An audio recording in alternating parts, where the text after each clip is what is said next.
The Giants Challenge. The Hong Kong Fitness Club gym was a place of sweat and iron, where strong men tested their limits under the weight of barbells and dumbbells.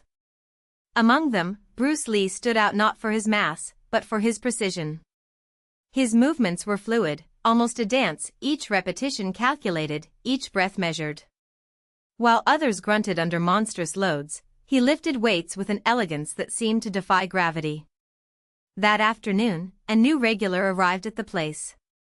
His name was Viktor the Bear Petrov, a Russian wrestler who had left a trail of knocked-out opponents across Europe. Standing 6 feet tall and over 300 pounds of muscle, he was a walking mountain. When he entered the gym, the floor seemed to shake beneath his steps. Viktor wasn't there to train. "I was there to prove something. Does this place have any real men?" he roared, his voice echoing between the walls.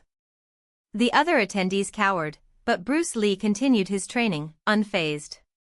He adjusted the plates on his bar, preparing for an Olympic lift.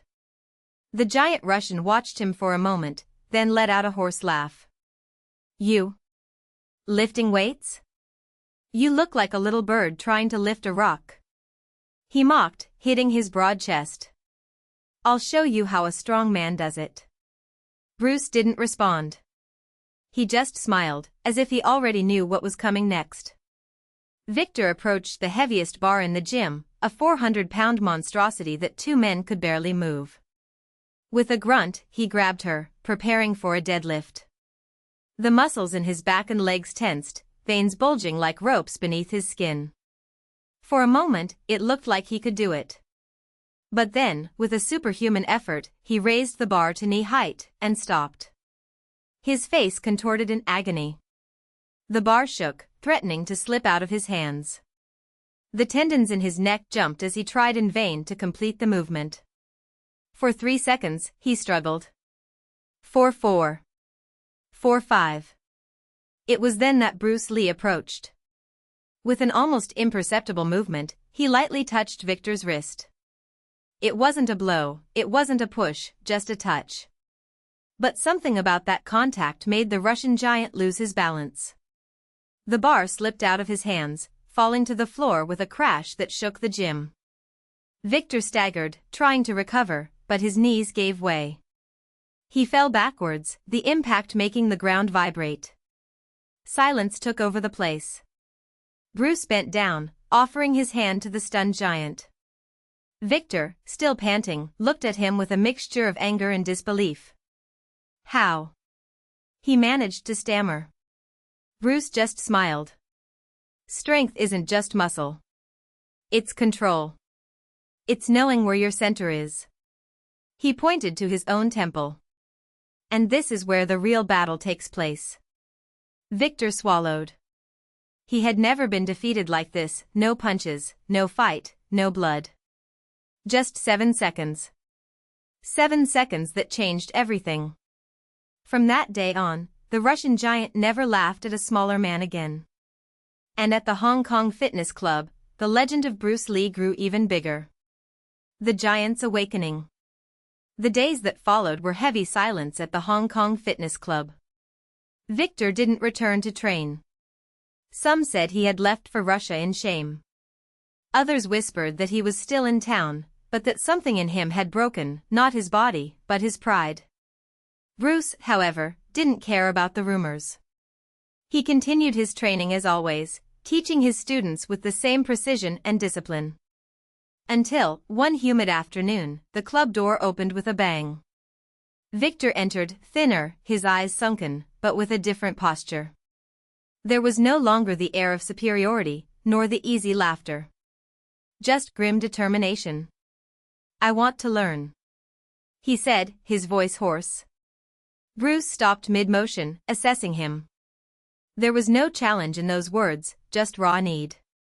"Why?" Viktor hesitated, then lowered his head. "Because I no longer want to be the man who falls without understanding why." Bruce studied him for a long moment. Then, without a word, he pointed to the mat. "Take off your shoes." And so it began. The first few months were brutal. Victor was no longer the invincible giant, he was a student, and one of the most stubborn. Every technique Bruce taught was met with resistance, every correction with a grunt of frustration. But, little by little, something changed. Victor began to listen. Not just with your ears, but with your entire body. A year later, he was no longer the same man. Still immense, still strong, but now with a lightness in movement that didn't exist before. And, most importantly, with an understanding, true strength was not in crushing the opponent, but in mastering oneself. The final test. One stormy night, when the club was empty, Victor approached Bruce. "I want to test what I've learned." Bruce raised an eyebrow. "Against who?" Victor pointed to himself. "Against the man I was." Bruce smiled then. Not a smile of victory, but of recognition. "Then let's go." This time there were no 7 seconds. The fight lasted minutes, maybe hours, no one counted. Victor moved with a precision that surprised even Bruce, dodging, blocking, counterattacking with a fluidity that was previously foreign to him. And when, finally, Bruce pinned him to the ground, it wasn't with a blow, but with a firm grip on the shoulder. "Now you understand." Victor took a deep breath, his eyes shining. Yes. And for the first time since arriving in Hong Kong, he smiled, not in mockery, but in relief. The legacy. Years later, when Bruce was no longer among them, Victor opened his own martial arts school in Moscow. He didn't just teach techniques, but the philosophy he had learned, that true strength is in the mind, in control, in humility. And when his students asked him about the man who had changed him, he always responded with the same words. "He didn't beat me. He showed me the way." And so, the legend of Bruce Lee did not just grow in Hong Kong, but crossed oceans, not by the strength of his fists, but by the wisdom he left behind. The last student. The years passed, and Victor's school grew. It was no ordinary dojo, there were no competitions, no colored belts, no promises of invincibility.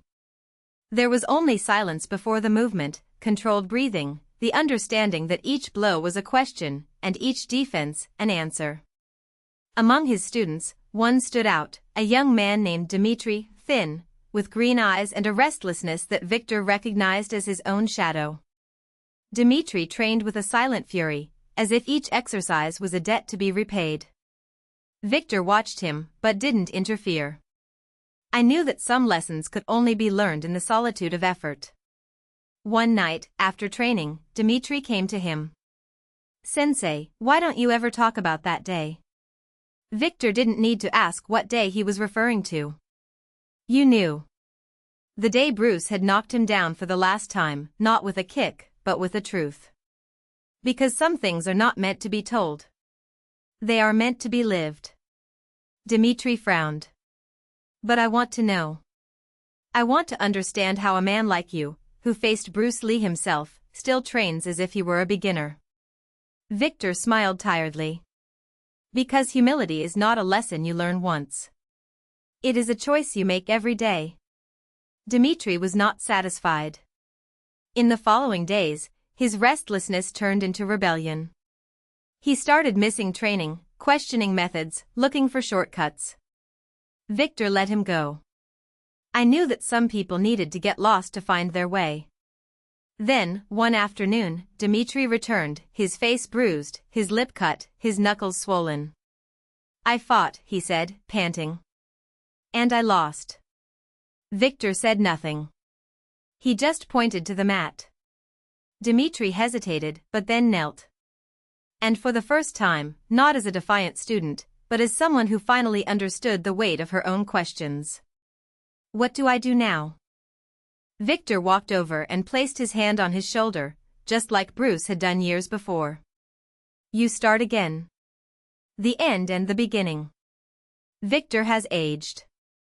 His hair turned gray, his joints creaked, but his eyes remained clear. The school continued, even after he could no longer demonstrate the techniques. His older students took over as instructors, and the philosophy spread, not as a dogma, but as a seed. On the last night of his life, Victor dreamed of Bruce. Not the Bruce of the movies, the screams and the quick punches, but the man who had stopped in the middle of a workout to tell him, strength isn't what you do. It's what you choose not to do. When he woke up, he knew it was time. His students gathered around him, silent. Victor looked at each of them, as if committing their faces to memory. Remember, the true master is not the one who never falls. It is the one who gets up knowing that he will fall again. And then, as if he had just closed his eyes for a brief rest, he was gone. The eternal legacy. Years later, Dmitri, now a middle-aged man, with scars and a calm that only comes with time, opened his own school. Not in Moscow, but in a small town in the Russian countryside, where the wind cut like a blade and people still believed in legends. His students called him sensei, but he always corrected them. I'm not a master of anything. Just a student who never stopped learning. And when they asked him about Victor, about Bruce Lee, about what it really meant to be strong, he smiled and said, "The strength isn't in the blow. It's in the moment before it, when you choose not to give it." And so, the lesson passed through generations. Not as a technique, but as an echo. Not as a victory, but as a truth. And somewhere, between the silence and the movement, Bruce Lee smiled.